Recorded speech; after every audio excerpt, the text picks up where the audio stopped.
Welcome back, ladies and gentlemen. My name is Adrock, and I'm back with another Freelancer breakdown, this time for NIX. NIX is a long... honestly, I don't know what NIX is. I think he's got a futuristic ghillie suit. All I know is he hurts a lot. And if you want to find out why, stay tuned for his abilities and my general thoughts. NIX's first ability is Headshot. It's a blast phase, 0 cooldown ability that'll snipe out an enemy and then deal big damage to them. You will gain 12 energy if you hit an enemy. Modifications include Hardcore, which pierces the first target hit. Damage done to the second target is reduced. Zero In, which will increase the range by 1. And Spotter. If the target is further away than 6 spaces, they will take additional damage. NIX's second ability is Stalker Suit, a prep phase 5-turn cooldown free action ability that'll get NIX invisibility until the end of the next turn. Using an ability or getting hit reveals you temporarily. You know, if you pay attention to my status effects video, that'll tell you everything you need to know about stealth and other stuff like that. You will gain 5 energy upon use. Modifications include Field Triage, which will restore 10 health when used, Electromagnetic Aid, which will energize you until the end of the next turn, and Disengage. When you use it, you will gain haste until the end of the next turn. Haste applies to movement on this turn as well. NIX's third ability is Overwatch Drone, a prep phase 2-turn cooldown ability, which will place a drone in the direction you choose, and the first enemy that crosses the line will take 30 damage, indirectly. The drone will last for 2 turns. You gain 10 energy if you hit an enemy.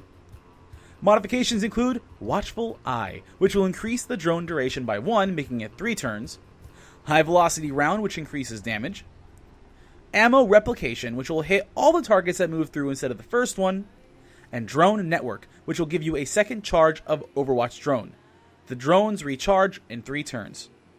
NIX's fourth ability is Vortex Round, a blast phase 5-turn cooldown ability which will fire an exploding AoE round that deals direct damage to the target and indirect damage to enemies surrounding him.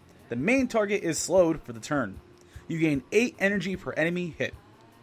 Modifications include Nova, which will increase the splash damage, Taser Round, which will slow all enemies hit for the turn, Riot Round, which will weaken enemies until the turn, and Crippling Shot, which will slow the target for an additional turn. NIX's ultimate ability is Fusion Pulse, a blast phase no cooldown ability, provided you have 100 energy. Ability that'll unleash an experimental round that deals massive damage to all enemies in its path. It will shoot through walls and ignores cover. That includes Rampart. Modifications include Focused Beam, which will increase the range by 2, Extraction Plan, which will give you invisibility until the end of the next decision phase, Phosphorescent Residue, which will reveal all enemies hit until the end of the next turn, and Reaper Shells, which will deal additional damage to enemies below 50% health. Okay, I'm going to be upfront with my thoughts. I like snipers in games, they're really fun to play. I myself am a horrendous sniper player. NIX really is no exception to that trend. That said, I will always try, like any other Freelancer breakdown, to be as thorough as I can when talking about my experiences with the Lancer. So NIX is squishy, squishy, squishy. He needs a front line. His survivability is lacking, and if you really want to play sniper games with that gray, you gotta have someone that'll give you space. If not, you'll get crowded real fast and just end up looking at a respawn timer again. Trust me, it's happened a lot to me. Support heavy groups can't keep him alive long enough to make him really effective as a damage dealer, because there's just no one there to soak the damage up. While most players will focus other squishies as NIX, you'd actually be surprised about how effective he is as a tank shredder. Don't be afraid to lay pressure on a tank and get him to blow a catalyst or abandon his position. All of Headshot's mods are fantastic in my opinion, and really just complement whatever style you like to play. I prefer Hardcore for the splash damage, even though it's the priciest, and Spotter will fulfill a sniper's fantasy and just piss everyone off. You just can't hit them from that range. Zero In should really help ease new players in, as well as give room for some of the flashier mods in his kit. Technically, Stalker Suit is dashing. No, it's not. Okay, not even going to try and play that one. It's not. While you can get away from a sticky situation, it's really more about planning ahead to give your enemies a slip. Field Triage is really tempting if you're going solo.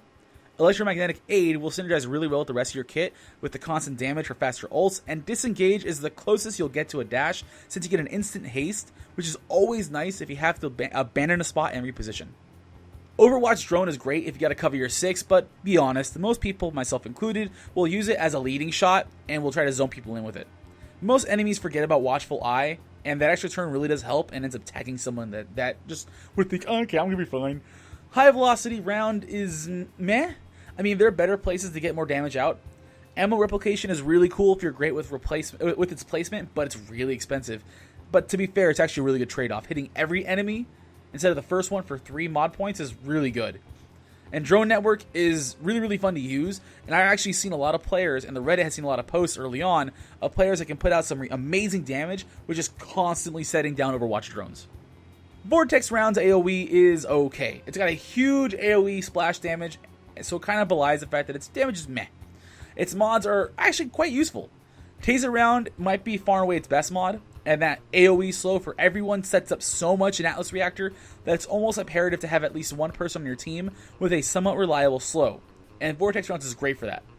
If you find yourself against a highly mobile team or assassins, you can swap that out for Crippling Shot just so you can keep arms distance. And Nova just feels like the weakest in terms of it being raw damage, and Riot Round will be overlooked a lot. Don't do that. Weakness seems to be shrugged off, but that 25% less damage can really save a life when you don't think it will. It's just weakness, not a big deal. No, it's useful. Fusion Pulse is devastating. It's my favorite part of his whole kit. It can pierce through walls, which sucks to you if you're Rampart, and its damage is high enough to destroy shields and give your enemies a false sense of security when they think they survived a round. One NIX Pulse plus a follow-up with someone like Pup or Lockwood or Asana can actually 100 to 0 some Lancers. Focus Beam is really newbie friendly for its extra range. Extraction Plan sounds pretty decent for another stealth option, and the ability to keep your enemy guessing is really powerful. Phosphorescent rounds, or Phosphorescent Residue is interesting, but honestly there's more frequent forms of reveal that players can rely on. Fusion Pulse works better when it has enemies revealed already instead of revealing enemies itself. And I personally prefer Reaper Shells. It has tons of cleanup potential and increases that 100 to 0 chance when they can get them below 50%. It does redonkulous damage. Finally, for catalysts, if you're going to run them, I prefer to use Critical Shot. I mean, once again, why do just stupid damage when you can do ludicrous damage? Some will prefer Turtle Tech as a safety net, but if you need a safety net, in my opinion, you need better positioning as NIX. And this is coming from a mediocre NIX player. When it comes to dashes, Fade and Shift are both really viable.